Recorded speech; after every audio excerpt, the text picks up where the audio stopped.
Okay guys, here's my promised little update. There's the pink flamingos. I know these tubs are hard to see through. We'll get a top shot too. I did have these tubs set up for about 2 weeks before the fish came in, and I had fish in them. And I did a water change just before I got them, and then I did another small water change this morning. Their tails are starting to look a little bit ragged, so I put some Melifex in here, maybe to help their slime coat a little bit. If they don't start looking a little better in a day or two, I will medicate, but I wanted to see how they did before I started doing any kind of medications. So there's the pink flamingos over there. Yeah, I just did a very tiny little water change this morning, maybe about a half a gallon. These are 3.5 gallon tubs. I can't fill them all the way to the top because of the handles, so I'd say there's probably 3 gallons of water in here. So there's the pink flamingos. They seem to be adjusting well. They don't run from me when I walk up to the tank. Everybody's doing good except the blue metallics. They're healthy wise. I mean, they have the males showing a little bit of ragged tail too, but they still run from me when I walk up to here. This is not a high traffic area, and I'm sure they're stressed. They went through a lot to get shipped here, so I only have the light on when I put some food in there. I'm feeding very, very little right now, and it's so hard to see him. That blue guy, he's so pretty. His tail is absolutely shines. But I keep them dim. When I put the lids on there, they're really dim in here. These are the green lace. And he's the one I noticed his tail was getting pretty ragged. So I went and looked closer at the rest of them, and all of them seem to be having a little bit of a tail issue. I'm sure it's stress and different water conditions. I'm doing everything I can to help them settle in. Like I said, I'll give them a little round of antibiotics if it looks like it's getting worse.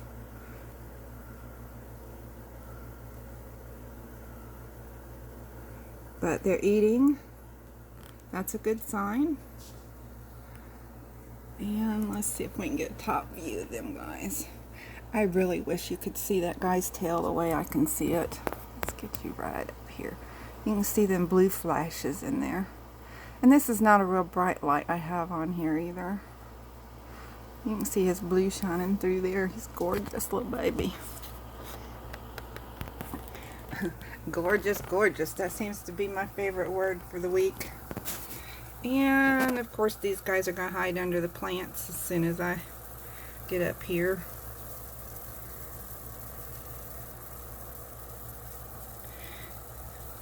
These were sent in place of the green cobras I had ordered. I love them, Michael. Thank you. Well, they're just not going to let me. I have extremely super hard water, so it might just take them a little bit. These are the red dragons. These were also a replacement for one that he didn't have.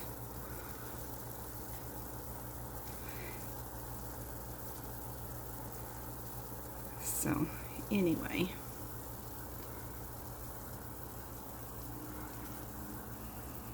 they are doing good. And besides that little bit of tail issue, and like I said, I believe that's just stress. Let's go look over here.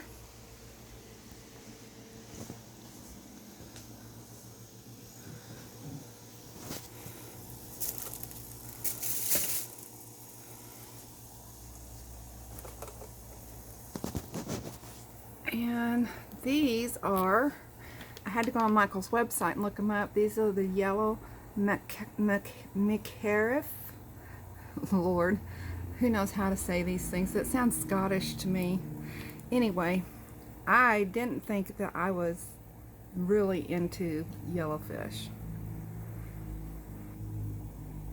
But I had asked him to pick out things that he thought was pretty and healthy. And that's what he sent as one of my replacements. And I'll tell you what, I'm thinking they're turning out to be some of my favorites.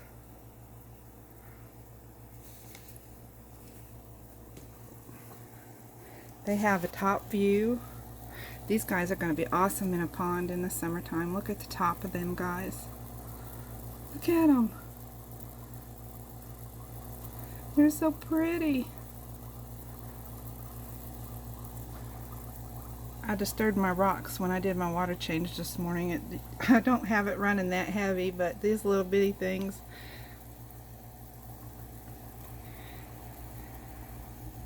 So there's my update on those. Let's see.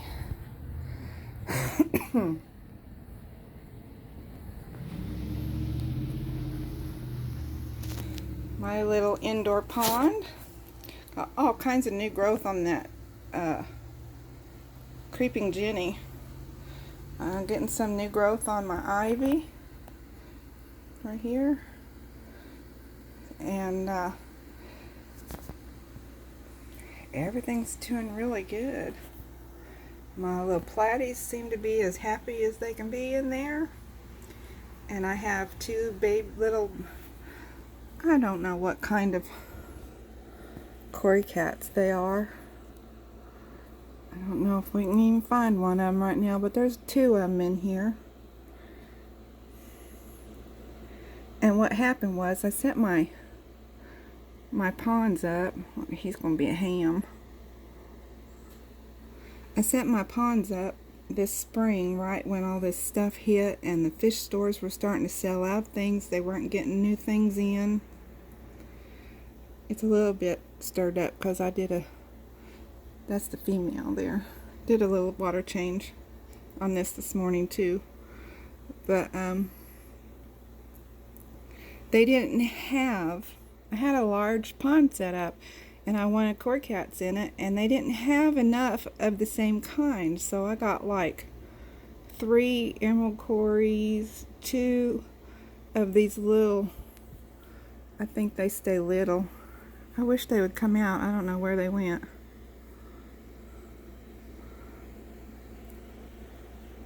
Anyway, they got the little dotted lines with the black. Their dorsal fin is black. But I think they're the ones that stay little. Let's see if we can get him in there. There he is.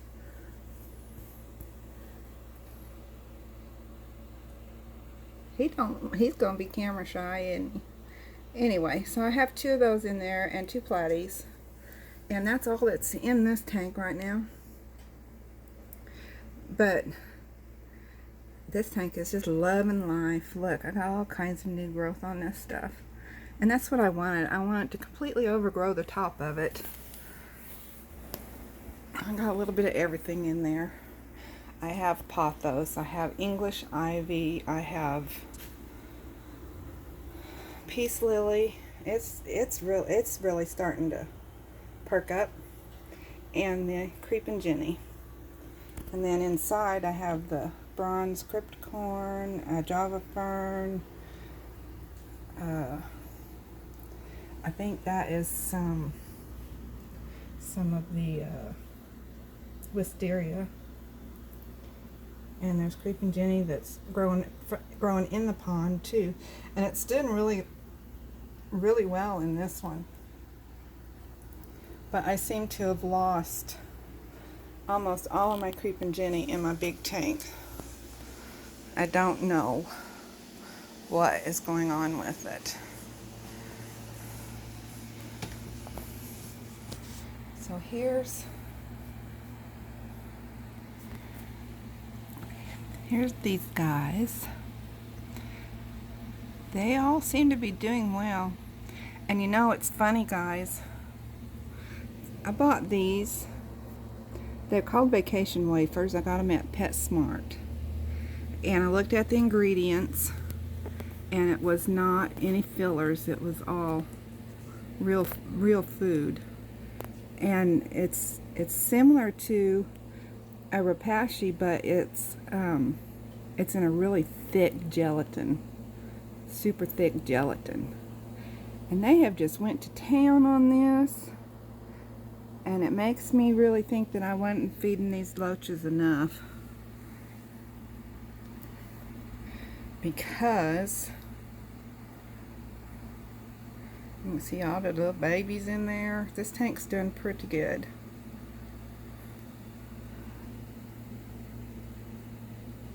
My cholla wood still floating on one end. It's going to take a while for that big thick piece to get saturated.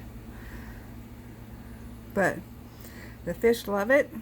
The babies love it. It's hollow, but it's similar to a bamboo where it has those little joints, so it keeps it from going into the ends. And so the babies can get in those little holes and hide from the big ones when they get a little fast. Look at that pretty boy.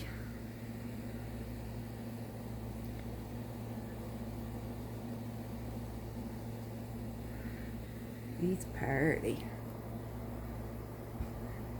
That big boy, look at it. Look at that body. He's one of the Endler Guppy crosses. Anyway, this tank is doing much better. That big old Molly in there. I brought some of these guys in from the pond, and that Molly was one of them. And he was skinny. You could see his ribs. He was all clamped up. And some of the guppies I brought in was clamped up. And so I ran a round of doxycycline through it, and that's why I got filter running back there with charcoal in it. I did a water change this morning, a substantial one actually. And look at Dottie staring at me. Where's Artie at? He's probably hiding over there, and he loves to be up there in those plants. Dottie gets up there and lays down too, but I don't know where Artie went. He's in there somewhere. But anyway, all the emerald cories went in here, plus my, I think they call it the salt and pepper. I have one of those. But he's got kind of a green tinge to him. He looks like the emeralds, only he's a little longer and slimmer, and he has the dark spots on him. Oh, there's Artie over there. He's staking out the heater. I don't think that heater's even on. I think I've got it unplugged, but that's besides the point.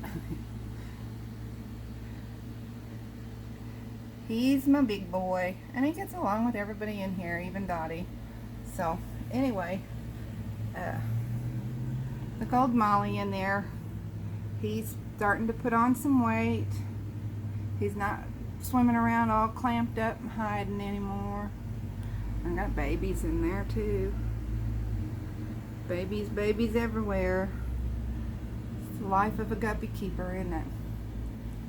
So anyway, there's my update, y'all. I will let everybody know what goes on with the fins and tails of the new guppies.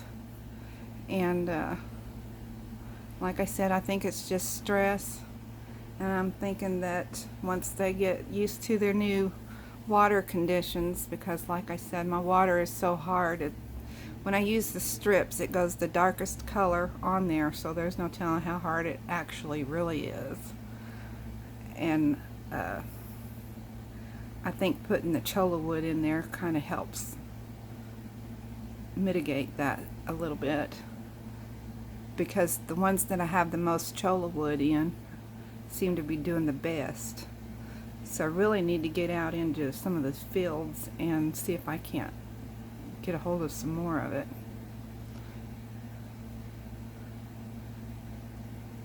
Anyway, that's my update, guys. Thanks for watching. Y'all have a great Saturday, and I love you. We'll talk to you later.